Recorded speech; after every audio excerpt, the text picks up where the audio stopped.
Welcome, welcome everybody. It is summer. We are live. That means it is the Mediavine Summer of Live. It is June 27th, a Thursday, and we are in our 4th week of the Summer of Live. It's flying by like crazy. This month, we've been really focusing on Mediavine, so this is our last live that's focusing solely on Mediavine, and we are talking about Create. And I am so excited to be talking about this. It is our flagship plugin. WordPress plugin. It is the most valuable content plugin, and it was officially released in October of 2018. So we've had it for several months now. However, one of my guests, our Vice President of Publisher Support, Nicole Johnson, has been working with Create for much longer. She's been with that project from conception to coding to beta testing, and she has been intimately tied to Create. She's also, in addition to that amazing job she does with publisher support, she's also a blogger on her own site or whatever you do, and a mom of 7. Hey, Nicole, welcome. Hey, thanks for having me. Thanks for coming. And my other guest is also an expert and big fan of Create. Tara Jacobsen is a marketing guru and shares her wisdom on her blogs Marketing Artfully, Artsy Fartsy Life, and her I got to say fartsy on air. My inner team is loving it. And her Etsy store, Paperly People. She's written several posts outlining unique ways to use Create, how to use roundups, all of that good stuff. A big welcome to the Queen of Marketing Oz, Tara. Thank you for being here, Tara. Hi, I'm such a fangirl of the Create. Yay, we love that. We're so excited. We're going to really be getting into Create, learning kind of how it started, how it's evolved, and then just answering your questions on how to use it and how to really make it work for you. So let's jump in. If anyone has any questions, make sure to post them in the comments. We've already got some questions from viewers that we're going to be incorporating and weaving into our hour. Sounds like you're already going. Okay, so first off, let's start here. Ladies, both of you, tell me about your journey with Create. How were you first introduced to it? What makes you love it? What are your favorite features? And how has it changed the way you create content? And we'll start with Tara.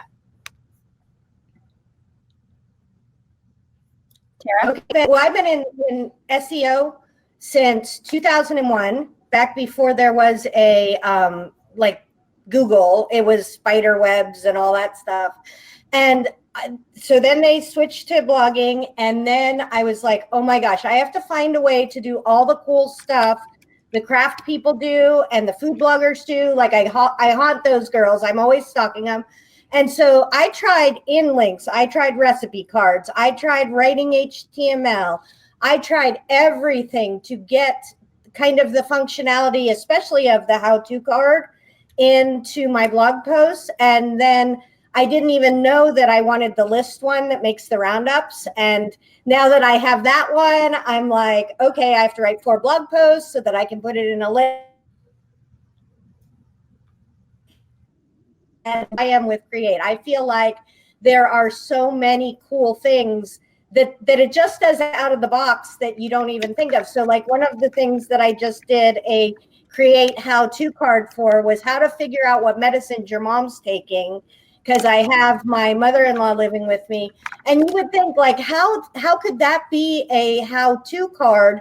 But you have to think somebody that doesn't know how to go to the doctor, how to go to the pharmacy, like the steps of how to figure out something like that, would like to be able to print it out and take it with them or put them in their mom's folder or do whatever. And so that's how I use it. I just think it's amazing. Awesome. Thank you, Tara. And we will be posting some of those really cool examples of how you've been using it in our comments. Can we actually go ahead and post that how to tell what medicines your mom is taking in the comments so people can take a look at how she's using Create? And the same question. We've got it. We've got all the links. Don't worry about it, girl. So Nicole, hop in and tell us the same question to you. So I've been food blogging since 2010 and had used many different recipe cards on the site. So when Create was being developed, and I was super excited to test it because it's just so much different than all the other options that were out there. Awesome. Awesome. So can you tell me about maybe some of your favorite features? Sure. I am very, very obsessed with the list feature. It's made making pages and internal landing pages with bunches of internal links, which are great for your readers and great for SEO, super simple and not time consuming. And also those external roundups that we all like to create, but kind of take forever because you're downloading photos and you're gathering links and you're coding stuff by hand. Like with Create Lists, all you have to do is paste in a link and it does the rest. So I was sold there. It makes a really pain in the butt piece of content super easy.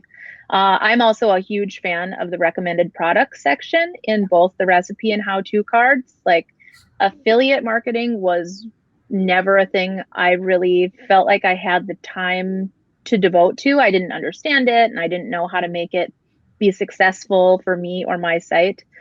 And recommended products makes it super simple. If I get like a better affiliate deal from a different company and I want to switch all my links over, I don't have to hire a developer to like find and replace stuff. I don't have to manually edit 7,500 posts. That's an exaggeration, but you know, all I have to do is edit it in one place and it updates on all the places. So that makes that super simple. And you're talking about the feature that when you make, it's so hard not to say create over and over and over and over and over again. I'm going to try real hard. I should have made a list of synonyms. Okay. So when you are making content with Create, you are making a card that can then be plugged into multiple different posts as opposed to just one card, right? It's an independent entity, that card. Yes?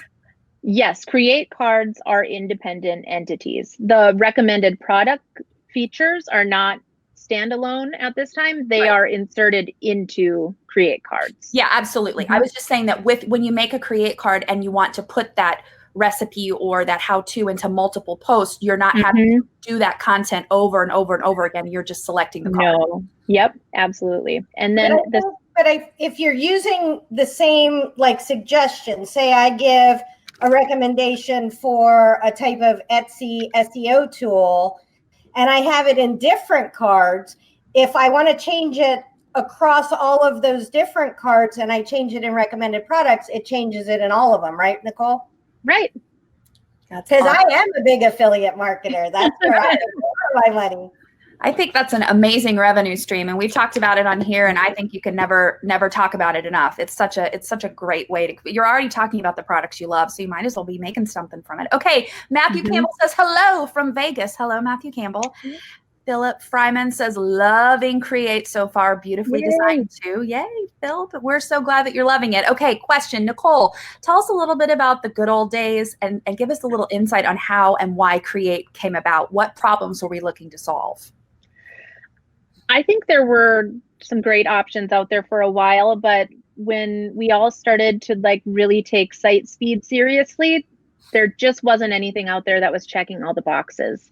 And there were a lot of features that I just couldn't find anywhere else. So when it was kind of being tossed around internally, whether we wanted to tackle this kind of a project or not, I was very excited about it because I'm not a developer. So I don't know how to like fix an existing thing to make it not show up in a speed report and not impact my site speed. I need something I can just install that works. And this checked all of those boxes for us. And it really kind of morphed into more than I even knew was possible. Like I had no idea there were so many different schema types or how important that schema was beforehand. Like when I was using recipe cards before Create, I thought it was just a way to make it look pretty and offer a printable version. I didn't really grasp that it had such huge implications for SEO.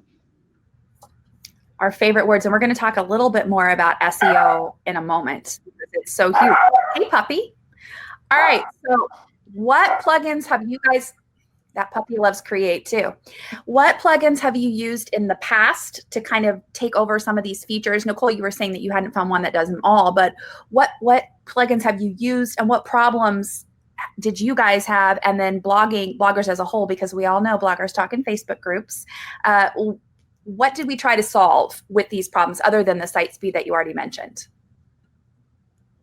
There was a number of different things. Like I don't know that I want to call out the plugins I was using before specifically, but I had been through 3 different recipe plugins pre-Create, and there were issues with all of them of varying degrees. Some of them just were not really attractive on the front end and didn't really offer a lot of options for formatting that didn't require a designer's help. Some of them were really like clunky and not easy to use in the back end, or had issues with like organization. Like there were a number of things that had me moving from plugin to plugin, and it was really not a matter of like new shiny things, because I know I'm a tool hound, so I like to try all the things. But changing recipe plugins is a chore, so I don't think it's anything anyone does super lightly. And Tara, how about you? What are some of the limitations you are finding with other plugins? And again, we don't need to call out specific names, just saying some of the issues that Create has solved for you. Well, I don't even think so. I'm not a food blogger. Right. I'm a regular blogger. So I was totally misusing recipe plugins and trying to kind of smush them into what, because I like the layout, I like the print feature, I like those things, but they weren't the right solution. So then I would try, and there's some really good plugins that I tried. I don't mind calling them out because maybe somebody could use them. Like InLinks years ago used to make like a nice block of stuff, and then they switched to being blog party things. And so like even when I would find a little crumble of something that would work, I wasn't using it for the right means, and so then they would take it away. And that functionality of being able to give, especially for the how-to list, as opposed to or a how-to card, as opposed to a recipe card, teaching somebody how to do something, and then being able to make it in a format where they could, because I write 4,000 word blog posts. So if they're trying to print out my actual blog post, that's ridiculous to just try to get this one little, sheet that they could print out and go and use. So for me, that was amazing. And then I have a question for you, Nicole, because what I used to do for the lists was I used Genesis and Foodie Pro because I stocked the Food Girls, right? Mm-hmm. And so I would just make another category. And so then I would have a category for, say, vintage Etsy marketing as opposed to regular Etsy marketing. And my question is now, and I think you may have already answered it, instead of making those gabajillion categories, now if I want to do something like vintage Etsy marketing for Pinterest, I could just make a list of posts rather than have like a really bizarre little category page that has, stuff at the top, but then 3 posts in it, right? You would use a list for that. I've done that a lot to group similar posts that maybe aren't a huge portion of my site or aren't part of the main, like, because your categories are things you want Google to know, like you write about a lot. So I try to keep those pretty broad myself to make sure that my main topics are really clear. So I love putting together list posts that are like landing pages.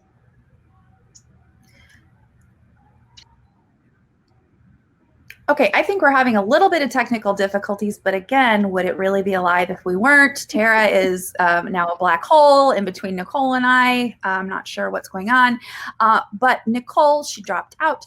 Nicole, we've got a question from Michelle Hall. You were talking about how you were using the recommended products to work with your affiliate marketing. How are you finding, have you found that your affiliate income has increased since using the recommended products? I have. It's still a very, very small portion of my overall site revenue. Mostly, I think, because I'm really linking to pretty high dollar value items a lot. So those are not going to sell at the same volumes as some other things. But my Amazon affiliates have definitely gone up since I started using Create and being intentional about what I'm linking and doing it regularly. So it went from nothing to almost nothing. So that's good. Hey, it's an upward trend, which is exciting. So Tara, you called Create in one of your posts that you wrote about Create. It was the quote, "one plugin to rule them all," which is an amazing Tolkien reference. And thank you for that. Can you tell us why you call Create that? Just because as I'm writing a blog post, and I don't put a create card in, I mean, like I would love to put a create card in every blog post, and you probably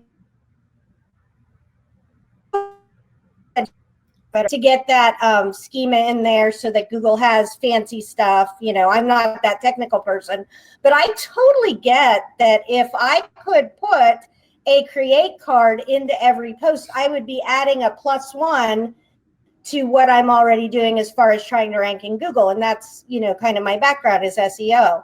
So yes, I love that. And then the other part of it I love is I have been using it, and I know it's incorrectly, but I turn off the JSON for my related posts, right? That's an amazing way to get a really pretty related post, because my pictures are super pretty, and then they get to the bottom of this post and now they have all these other things they can do. So the bounce rate on my site has gone down, and I've been able to do that. I mean, I always put links, and I do have a little question about that. Would it be better to put, you know, SEO keyword links at the bottom of the post rather than the super pretty list one with the JSON turned off?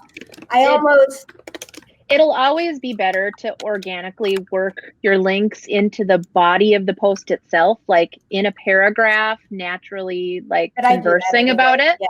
So as long as you're doing that and not substituting your good links in the body of the post for something way at the end, then it's fine. Yeah, for me, as long as you turn off the schema. I turn off the schema. Yay. But for me, that was a really neat way. And what I do is I just make one, like, here's all the other things that you could do. And like I said, my bounce rate has gone down, so that helps. I never really did roundup posts, even of my own stuff. Like I said, I like jury-rigged categories. And now I'm like Joey Roundup. I'm like, oh, I'll write 3 posts about shipping. Yay. Or because I have 45 pages of blog posts. I have things that I can, and like this month you were saying, Nicole, that you wanted to do 7 posts a week instead of 4. This month and in December, I write a blog post a day. And as a 1-person band, sometimes I just need to punt, right? I'm like, okay, I'm going to write a blog post. I know I have all this stuff I can put into a list, which I call roundups, and, do that and maybe get some people to do it. And I find those ones work really good on Pinterest, like the seven things or whatever. And because I can do it a little differently, when I'm making different pins for things, then all of a sudden I have, 4 new pins, a new post, and I haven't actually created any content except to write a little bit. Yeah, it makes it so easy and so available for people. Another thing I love about the list for roundups, especially, is that when you include an external link in your roundup, it used to be that if someone pinned that picture, it was leading back to your site. But if they use the Pinterest button on the list item for that external link, so if I link to you, instead of pinning back to my site, it would pin back to yours, which is ideal behavior. Like it's a good little community type of feature that I don't think a lot of people are aware of, and it's one of my favorites. Well, I love that because it's funny. I see, because I belong to a bunch of blogger groups, and there's so many people in there who are like, well, we shouldn't externally link, and then we sure shouldn't make it a follow link. And I'm like, make all the links, make all the follow links, have as many friends as you can. And then a lot of times what I'll do is I'll email them and I'll tell them, hey, I included your thing in my post, and then they'll share it out to other people. Yes, I always do that. If somebody links to me, I set it up on like an auto recycling share, because that's a great way to say thank you to people. And if we all link to each other, it only lifts us all. I've heard some of that no follow stuff, and I don't think it's appropriate use. You should only be no following links that are paid or compensated in some way. And That's my thoughts on that. on that. Okay, ladies, I'm going to jump in and check in with our audience a little bit. Ivy Leokopoulou, good evening from Greece. Carrie Bradley is blown away by your suggestion or your intention to do one post today. Michelle said, that's awesome. Thank you. And then Amber Brady asked us a question that I believe we have an answer for from a very recent post by Mr. Eric Hochberger. She asked if it was okay to put a recipe card and list or how-to in the same post. So I'm going to actually have Nicole give a brief answer to that one, and then we'll post the link because I've got something important that I want to ask right after that. Not that yours isn't important. We just have the answer for that one. Yeah, ideally, you only want to have one type of create schema on any given post. So if you have a recipe card and a list, you'll likely want to turn off the list schema. If you have a how-to card and a recipe card, like you want to make sure each of the cards has its own post that it lives on. And if they have their own post, that will be set as the canonical link. And so that's the only post that the schema will be output on. But if you have one blog post and you have both a recipe card and a how-to card in it, you kind of want to pick one and make a post for the other one.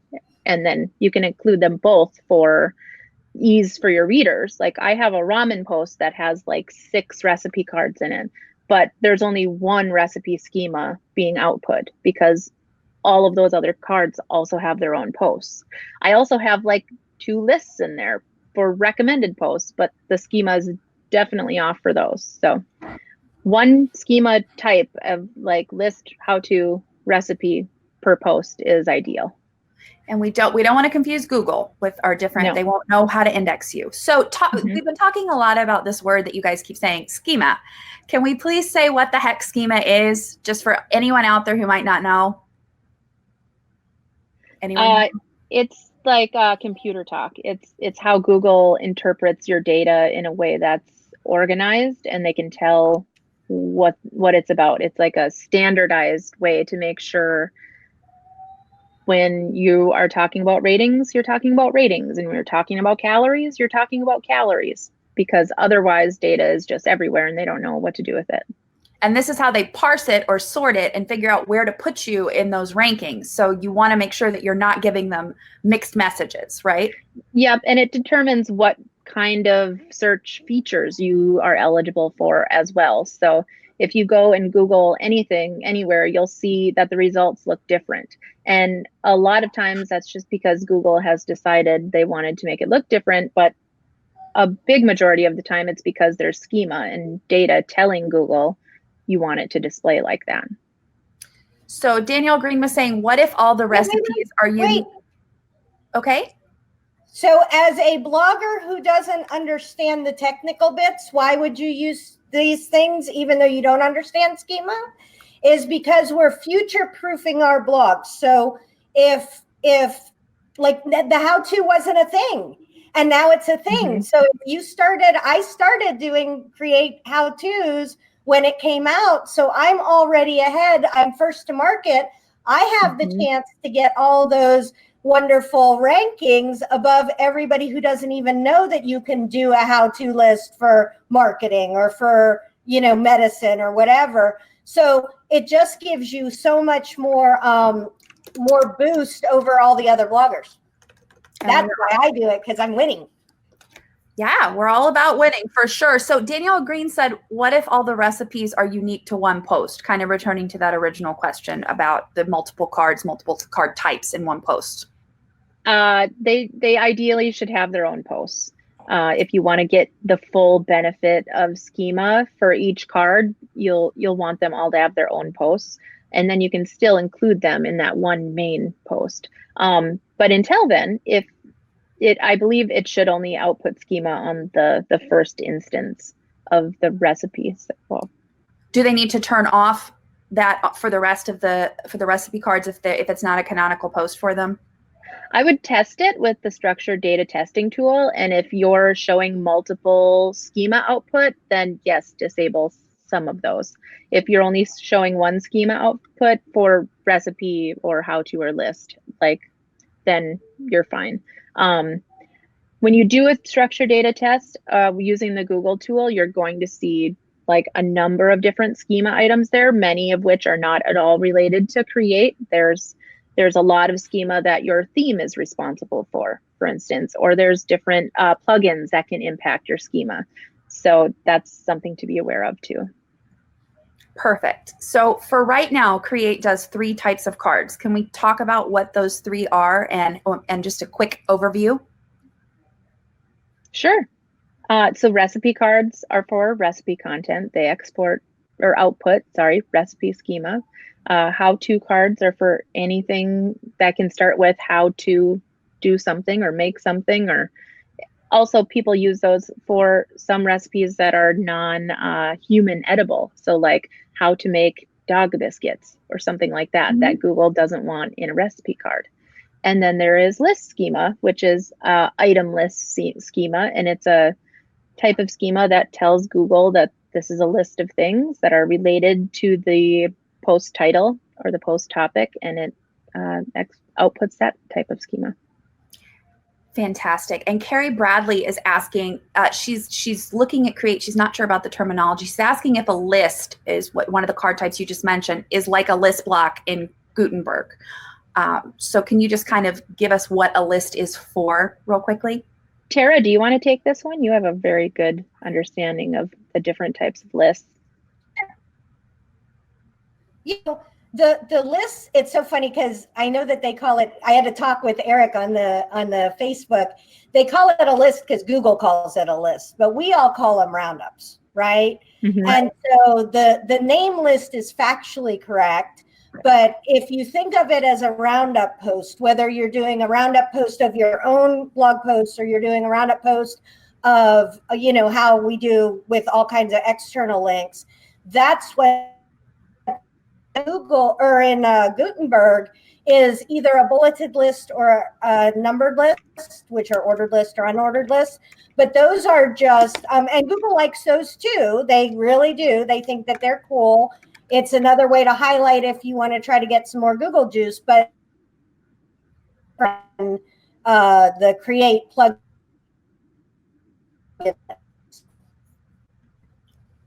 Okay, perfect. So talking about, she was just mentioned Google Juice, which is another way of referring to SEO.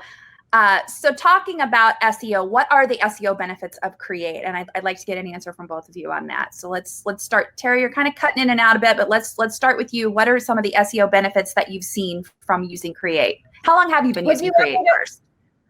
Do you want me to restart? Come back in? Yeah, that'd be great. Go ahead and restart. We'll start with Nicole on the SEO question. You keep that one in your there she goes. Nicole. All right. So SEO benefits are not only that it outputs schema correctly and accurately, making Google better able to understand what your site and your post is about. But for me, at least, it's also made producing more content more readily available. It's made interlinking to myself so much easier. It's made these landing pages like so much easier. And I can tell you that 2 of the landing pages are some of my biggest traffic drivers and some of my best Google traffic specifically. And they're on pretty high volume terms. So that is not something that was a thing before I started using Create. And even with my own internal roundups, like it's pretty amazing. I think the list carousel on mobile especially has done some pretty great things for my traffic. And one of the biggest recommendations we give for SEO is just to create more great content, and to hear that Create makes that easier for you is a really inspiring thing. Okay, Tara, for you, what SEO benefits have you seen from Create? How long have you been using Create? Since the first day. Oh, okay. October. Excellent. She was an early adopter. We like hearing that. For each thing. Okay. So for me, I think my very favorite thing is, I'll give you an SEO example. I had noticed, I had written a post about Etsy shipping, right? Because I teach classes in person and they kept asking all kinds of really redonkulous questions about Etsy shipping. So I wrote like the ultimate guide to Etsy shipping. I have a lead magnet for it. Like, it is a thing. And so doing SEO search and SEMrush, I was like, oh my gosh, this post about Etsy shipping is ranking for priority mailboxes, for if it fits, it ships, like all these different weird keywords that, yeah. And so I went and looked, and nobody's, except for the post office, really is writing about this. So then my ears go up and I go, okay, I need to write a post about just shipping. And then I need to write a post about regional rate shipping and things like that. Mm-hmm. And in the back of my head, all I'm doing is going, okay, first off, I can point some of those related posts to that, which then it's the second one on the Google Analytics. And then they're like, oh my gosh, she has another amazing post. And number two, then it gives me this ability to do, a second roundup post that hooks all of my blog posts together and talks about them together. So like you were saying, Nicole, as far as creating content, it makes me think of, oh, I don't want to write one blog post. I want to write 4 blog posts, because now I know I'm going to make a list of it. And how am I going to do that? Now, I do have a question about that. And I saw one of the girls had put that in one of the comments. It seems like when we started with it, they would drag around super easily and they wouldn't get confused. Right now, it feels like they get confused. So when we make a list, say I made a list of 25, binge-worthy Etsy, articles, marketing articles. And so should I kind of have them in order before, rather than just shoving them all in? It's easier if you create the list in the order that you want it to eventually end up in. But you should be able to reorder things, even with the arrows up and down, if the drag and drop is giving you trouble. I know in a previous version, in the last couple of weeks, we did have a bug that was impacting the order of list items. So the first thing I would do is make sure you're fully updated to the latest version. And then if you're still having trouble, taking some kind of a screen recording for us and then emailing it to create@mediavine.com is really the best way to get us all the information so we can get it fixed as soon as possible. So, and I think I noticed something else that I was doing, because I'm super impatient. I would hit the button and then it would maybe be moving it, and then I'd hit it again. And so I did notice that like they were jumping around, and I was like, I think I'm doing it myself.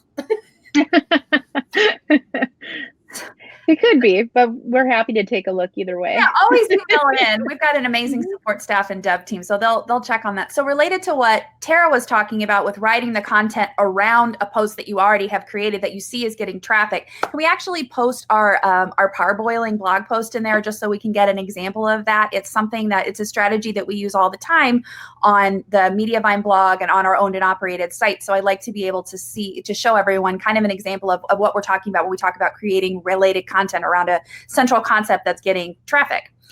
And then we have another question from Michelle Hall. She is saying, can you paste a link to one of Nicole's landing pages so we can see an example? Nicole, will you give us a little bit of a hint? And I can get someone to stick that link in there for us. Sure. It's any of the Traeger recipes. They're on my top nav bar. All right. So we want the parboiling post from Mediavine blog and one of Nicole's landing pages, just to give everyone the links that they need. Okay, so we are constantly improving Create. Nicole just mentioned we had a new version coming out that had some bugs in it, which is normal, but we're always improving on it. So can we talk about some of the features that have recently been added? We just got a makeover. So what's new and how are we incorporating user feedback, like from Tara, who's always including things? How can we improve those? How are we improving and using our testers and our users to create a better Create? Well, we're always accepting feedback, both in our Facebook group and via the email address I just mentioned, create@mediavine.com. Yeah, I mean, you guys are the ones that are using this, as well as us on the employee list that have websites. So we want to make a tool that you like to use and makes sense for you, and it's not hard to understand. So one of the big changes that just came about with our 1.4 release was a new design. We hired an amazing designer, and she worked with the whole engineering team to polish things up and make it look amazing.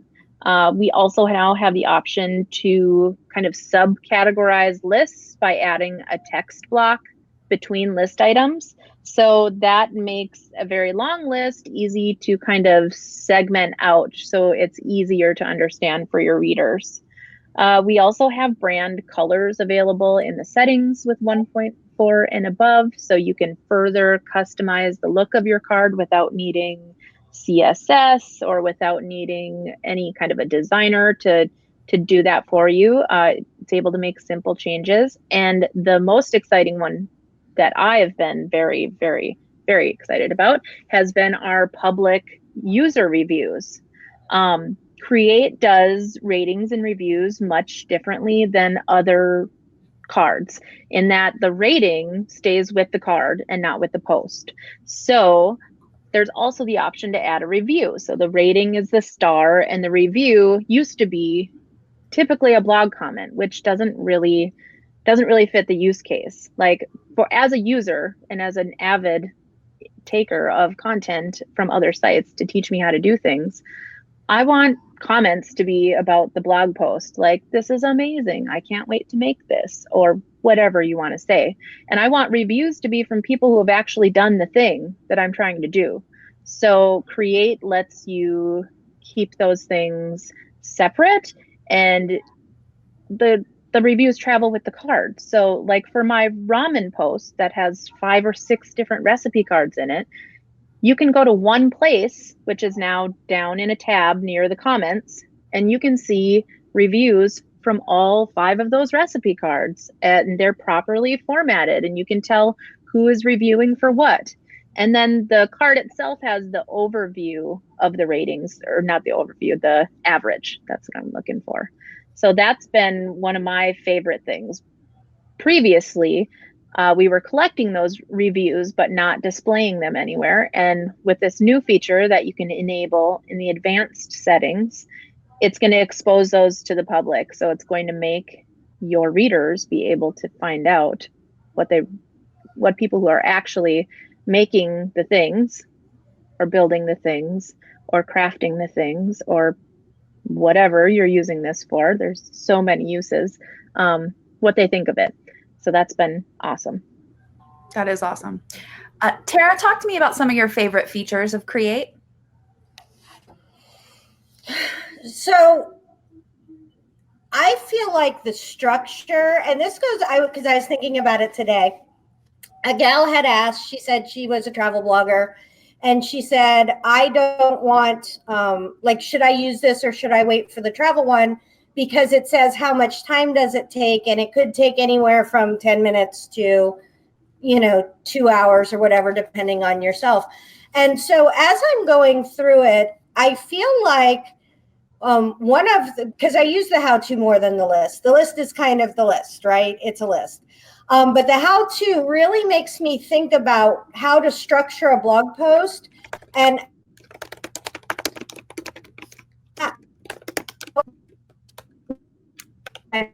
because just in a way where they take out the parts and put them in the bottom.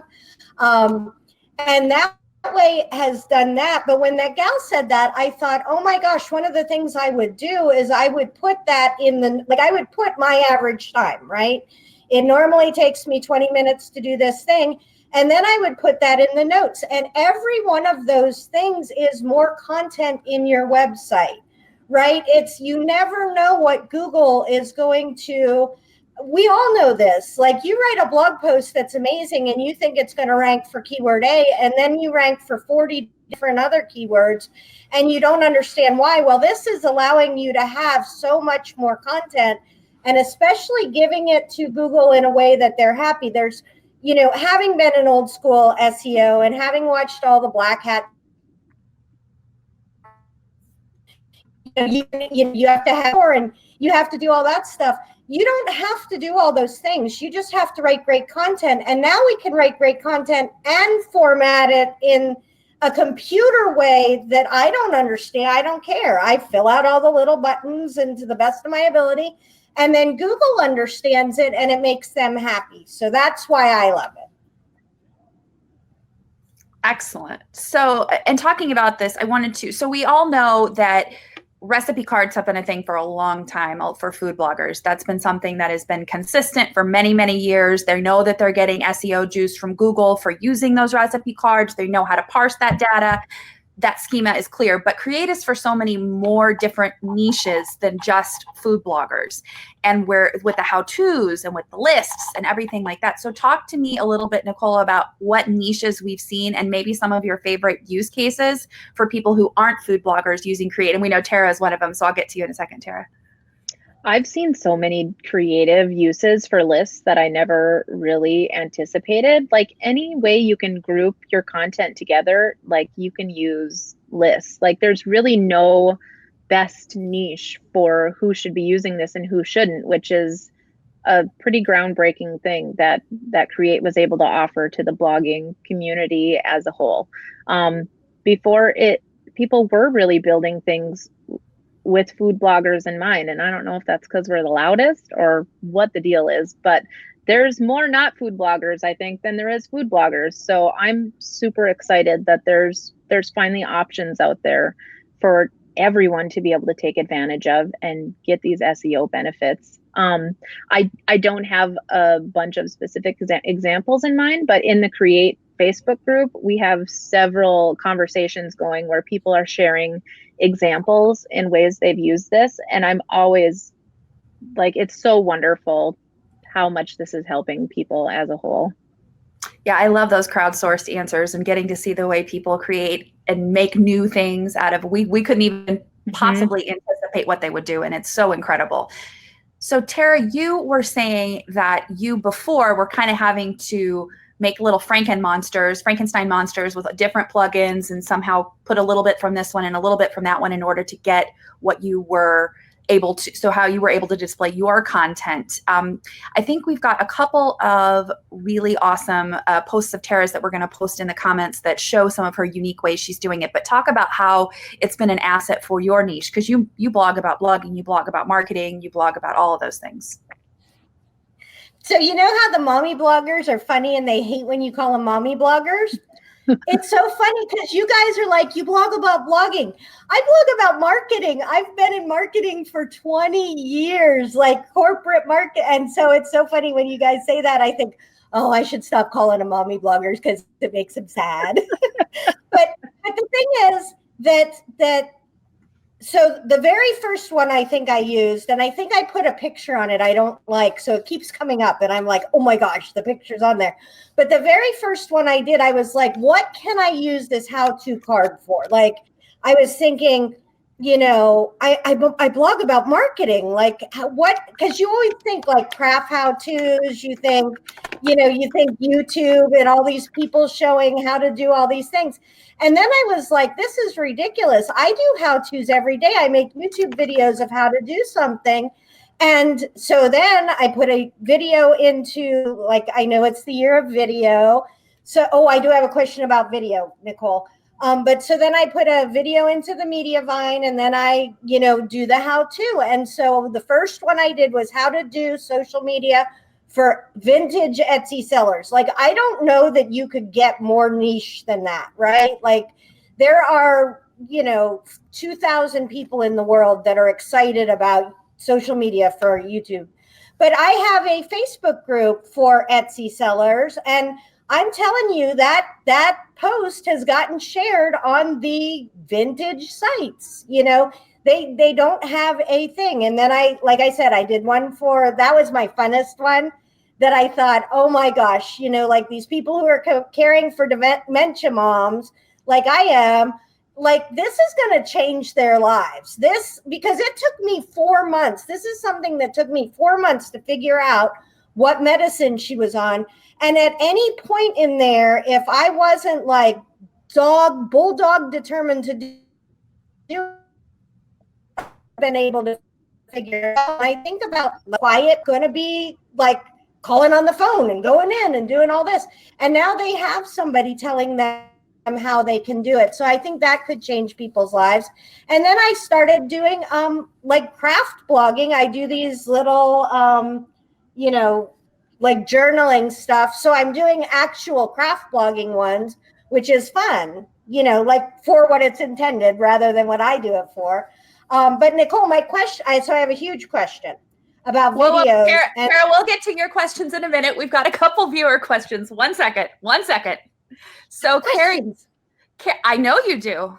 I've got them in our document. So Carrie Bradley, to her question, she is a travel blogger, and we're going to talk about how travel bloggers can use Create, because I know we're coming up with some some specific ways for them, and new things that are coming in new releases by the end of 2019. But I know there are ways that travel bloggers can use Create now. But Carrie's specific question was, how does she remove things like the time it takes indicator? If she's writing about how to pack for her first flight with baby or how to fly with the baby, the timings are not set because they're so variable. Should she stay away from those posts or using it in that way now? Or Nicole, what do you think? So you can't really remove specific fields from the how-to card, but I believe that if you do not fill in the field, it should not display on the front end, possibly with the exception of fields that are required by Google and would give you an error if you didn't include those. Okay. And I guess if you're using it like so far kind of outside of the use case where you can't include the necessary fields that will check all the boxes on a schema test, you're not going to be getting the full schema benefit anyway. So you might as well turn off the schema on that card. So you can still use it to make your post look beautiful, but I would check the schema on those type of posts that maybe you don't have all the information or it just doesn't make sense, and see what comes up. And that's the structured data testing tool in Google. It's super easy to use. You just plug in the URL. There's also a button right in the Create card that will open that up for you and will tell you exactly what you're missing. Just like one note there, errors are something you want to pay attention to that would make your card ineligible for rich results. Warnings are like Google's suggestion, like they would like you to have that, but if you don't, they're not going to punish you for it. So things that might flag a warning, you can just leave off. Things that might flag an error, you're not really getting the SEO benefit anyway, so it doesn't really matter one way or another whether you include it or not, because you won't be getting rich results for cards with errors regardless. Fantastic. Okay, Carrie says, got it. So helpful. Thank you. Okay. Welcome. I've got another question from Beck Heflin Donovan. She just installed Create, and congratulations. Yay, Beck. Welcome to the doc side. She has two questions. What size is the featured image in the card supposed to be? And is that the photo that's used when someone clicks on the Pinterest button? I don't think there's a suggested image size for that. It's going to display, so the big image and the numbered format is going to display the card in the orientation that it is uploaded at. So as long as it's at least as wide as your Create card displays, you should be good. If it is not, you should be uploading bigger images. But the Pinterest button will pull from that featured image that you set in the card, unless you've set a specific Pinterest image, which would override that. So like me personally, as a use case, I use horizontal images as my featured images and my recipe cards. And then I put the long pin in the Pinterest image so that when people click the Pinterest button, they're getting the long pin and not the horizontal. Perfect. Part 2, she sees a bunch of different Create image sizing options when she imports photos into her post. Is she supposed to be using them?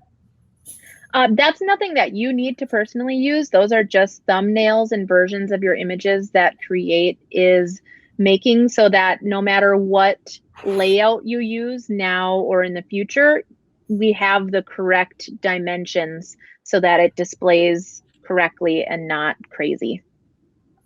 Fantastic. All right. One more question, and then we'll go to the video question that I know that Tara's dying to ask.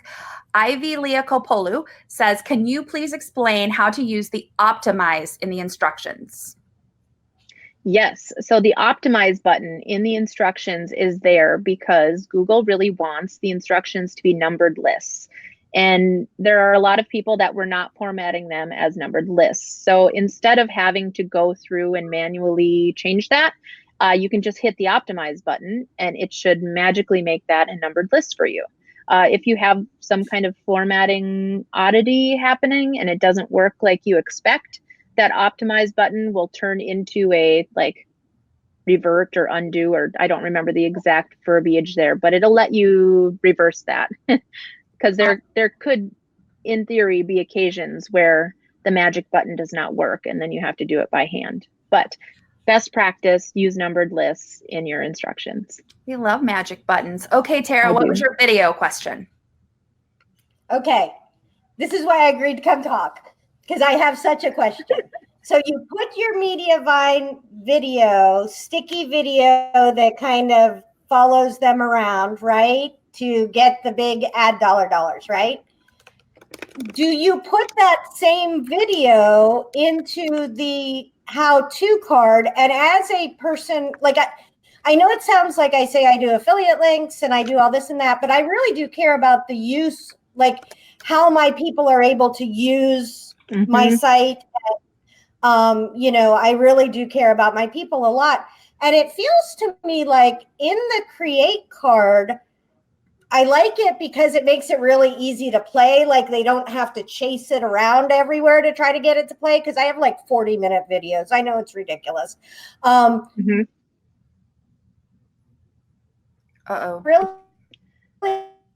have this in the card in the post. So you are correct. It is not an ideal user experience to display the video twice inside the same post. And it also kind of makes our video player freak out a little bit. It does not like dual embeds of the exact same video displaying in the same post.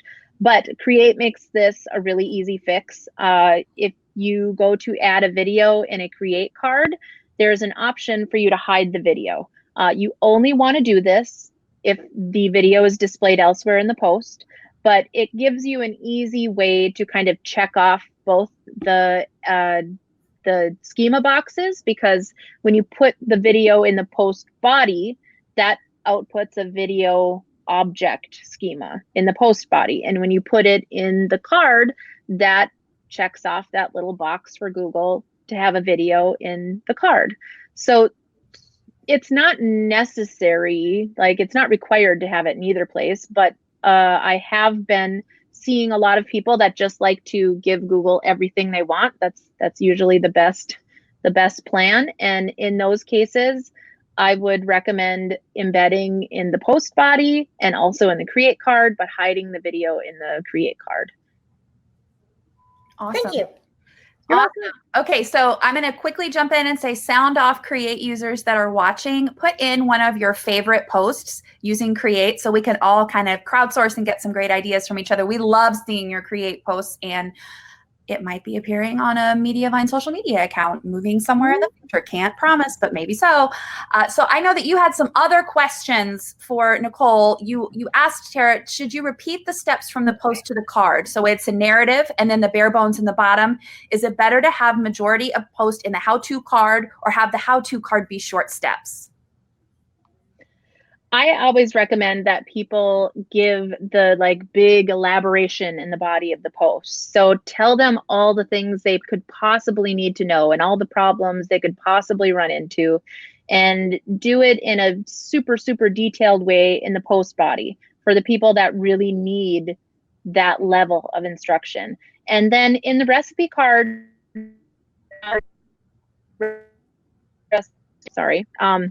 whatever card you use, give them like the bare bones, give them all the instructions they need, but maybe not all of the little things. So don't copy and paste from the post body to the card. Don't do that. You want it to be unique text. Anytime you're copying and pasting words, that's kind of a red flag. You want unique words to give to your readers and to give to Google. No one likes reading the same exact thing over and over again. So keep that in mind. I thought so. Man, I can't just copy and paste. Bruh. I know. I got to write unique words. Whatever, Google. All right. So Words are hard. Words are hard. Talking's hard. Google seems to want, this is another question from Tara. Google seems to want us to have pictures in the how-to card. Is this true? Is this something you've observed as well? Yes.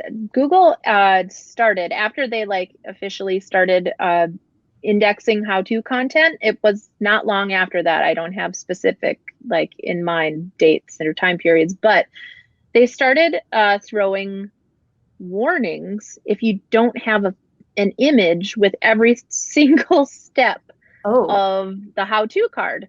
So this is kind of like the video warnings that recipe bloggers are so used to. Like Google also wants you to have a video with every single recipe card. And I know there are people that are able to do that. I am not one of them. I haven't seen a lot of them. So we just kind of learned to live with some of those warnings. And that is much the same for the how-to crowd. Like if you have step-by-step photos, definitely add those in the card. If you remake that project or that thing or redo it sometime because it's just a thing you do, take the pictures and put them in there and it will benefit you. But having those warnings on those cards is not going to disqualify you from the rich results. So you can not panic about it. Fantastic. Well, So lady, go for it, Tara. Do you think one of the reasons why they want to do it is do the cards function? Nobody is printing out how to much for the picture of each step to know how to put flour in something. But for a how-to, you do sometimes, it would be helpful to see, oh, this is where you would put this. Oh, this is, do you think it's for that print function that they like so that somebody who does print out that how-to, it makes it look good? Or I'm not sure I'm able to accurately talk about Google's intentions for this type of thing. I'm not or really any sure type of thing, or the whys behind that. But I mean, pictures are going to be good for your readers, and they're also going to be good for your revenue because Create's so well optimized for your ad placements if you're with Mediavine. So if you're including an image with each of those how-to steps, it's going to create a lot more opportunity for very, very viewable ad placements there. So it's not going to be a negative for sure. But sorry, Tara, you cut out a little bit there for a second. I wasn't trying to talk over you. No, you're fine. Okay, ladies, I hate to say it, but we only have a couple minutes left. So I'm going to ask you my final question for you. And then I'm going to have you guys ruminate a little bit while I talk about next week and what we've got upcoming. But here for our final question, I want you to think about some dream features and some exciting things that you would love to see maybe Create add in a future in a future release. So think about that for a second. And I will be right back with you. And also, viewers, guys, don't forget, we want to see your amazing Create posts. And if you are using Create and you're not in the Create Facebook group, go get in the Create Facebook group. That is for you to talk about questions, to crowdsource, to use each other's as resources. Please get in there. And if you want to get your hands on Create, can we please post a link to that WordPress repository so they can grab it? It is free right now. All you have to do is go pick it up. Moving forward on our Summer of Live, we are moving on from our Mediavine theme. I think we lost her again. We are moving forward from our Mediavine theme for our first month of Summer of Live, and we are moving into Beyond Blogging. And for our first week of Beyond Blogging theme, we are going to be talking about turning your passion into compassion. That is next Tuesday at 3 p.m. Eastern Time, 2 p.m. Central, with Betsy Eves of Java Cupcake and Julie Diley of The Little Kitchen. We're going to be talking about their charities and how they're using their blogging platform to really benefit other people. So we're very excited to talk about that on the 4th of July. It's on Tuesday because, as we all know, Thursday is the 4th of July. So we're excited about that. Okay, favorite features for Create that might be coming up that you'd like to see coming up. Nicole, we'll start with you. I'm very excited to see what the travel world does when we have a travel card. That has been something I've been very excited for a while, and I think it's going to be amazing. I don't, otherwise I have some like secret-y hopes and dreams up my sleeve, but I'm not saying them. And don't worry about those. She's always advocating for you guys with the amazing the engineers. She's talking to them. She knows what bloggers want, and she's making sure to communicate that to our amazing engineers. So she's got your back, y'all. Okay, Tara, what about you? So if I could have galleries with links underneath them where it makes a picture and links, and for affiliate marketing, I mean, I think that there's just nothing out. Well, there's site plugins, but there's nothing that's really amazing out there that's super stable. Like there's some out there that you put them in and they work for a little while, and then I don't even change themes, and all of a sudden they're cattywampus, and it just drives me nuts. So I would love that. Awesome. Okay. Well, I hope our engineers are watching and they're taking notes. If they're not, I'm sure that we will be able to get those suggestions to them. Thank you guys. Okay. So I'm sorry. Courtney Odell jumped in late. Courtney. And she is kind of confused on where to put the video. If we use it in the card, it scrolls now. So in theory, we don't need it in the post, right? Right. Perfect. She says she knows for SEO Google that's different, but for ads, we can just put the video in the card. Fantastic. All right. We've gotten everyone taken care of. Ladies, thank you so much for joining me, and thank you for all your work on this amazing plugin. We are excited to see where it goes and to see all the things you're creating. Put those links in the comments of your favorite create posts, and we will learn from each other. And we will see you next week, Tuesday. Let me make sure I know the date. I want to say the right date. It is Tuesday, July 2nd at 2 p.m.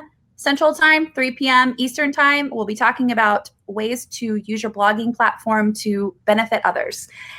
Nicole, Tara, thank you for being here. We will see you later. Bye, everyone.